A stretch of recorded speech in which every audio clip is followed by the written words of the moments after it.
kar nekaj prireditev, seveda to v manjšem obsegu in to seveda tudi zunaj, na prostem. Naslednja prireditev torej bo pa 20. v nedeljo ob 11. uri. Običajno je v tem času tudi takrat, ko še je to bilo možno, potekala povorka starih običajev in navad, letos žal tega tudi ne bo.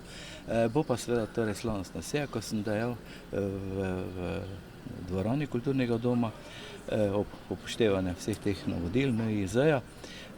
Takrat bomo podelili plakete in pa zahvale naše občine. Letos občinskih grbov ne podeljujemo, ker ni bilo, bi rekli, pobud za to. Bomo seveda še pa tudi podelili denarne nagrade najboljšim študentom in pa dijakom.